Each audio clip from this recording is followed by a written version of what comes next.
నిఖిల్, కావ్య విడిపోవడానికి కారణం ఏంటి? తప్పెవరిది? యష్మి, నిఖిల్ లవ్‌లో ఉన్నారా? ఇలాంటి డౌట్‌లన్నింటికి ఈ వీడియోతో మీకు ఫుల్ క్లారిటీ ఇస్తా. స్కిప్ చేయకుండా చివరి వరకు ఈ వీడియో చూడండి. నిఖిల్ బిగ్ బాస్‌లో ఉన్నప్పుడు తన లవ్ స్టోరీ చెప్పి చాలా ఎమోషనల్ అయ్యాడు. అండ్ మనం కూడా చాలామంది ఎమోషనల్ అయ్యాం. ఆ లవ్ స్టోరీకి బాగా కనెక్ట్ అయ్యాం. అయితే ఆ లవ్ స్టోరీ చివర్లో వెళ్ళి కలుస్తాను ఆ అమ్మాయిని అండ్ సారీ చెప్తాను అని చెప్పాడు కదా! ఆ పాయింట్ గుర్తుపెట్టుకోండి. అండ్ బయటకొచ్చిన తర్వాత ప్రతి ఇంటర్వ్యూలో కావ్యకి సారీ చెప్పాలి అండ్ ఆవిడతో మళ్ళీ కలవాలి అని ప్రతి ఇంటర్వ్యూలో చెప్తున్నాడు. ఇది సెకండ్ పాయింట్. ఈ 2 పాయింట్లు బాగా అబ్జర్వ్ చేస్తే బిగ్ బాస్‌లో ఉన్నప్పుడు గానీ, బయట ఇంటర్వ్యూస్‌లో గానీ నిఖిలే కావ్యకి సారీ చెప్పాలి అని అంటున్నాడు. కానీ కావ్య ఎక్కడ నిఖిల్‌కి సారీ చెప్పాలని ఇప్పటి వరకు చెప్పలేదు. సో దీన్ని బట్టి కావ్య, నిఖిల్‌లో తప్పెవరిదంటే నిఖిల్‌దే. అండ్ నిఖిల్ కూడా ఒక ఇంటర్వ్యూలో తప్పు నాదే అని ఒప్పుకున్నాడు.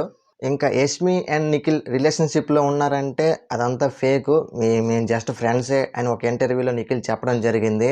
అండ్ జరిగిందంతా ఇది. మరి దీని మీద మీ అభిప్రాయం ఏంటో కామెంట్ చేయండి.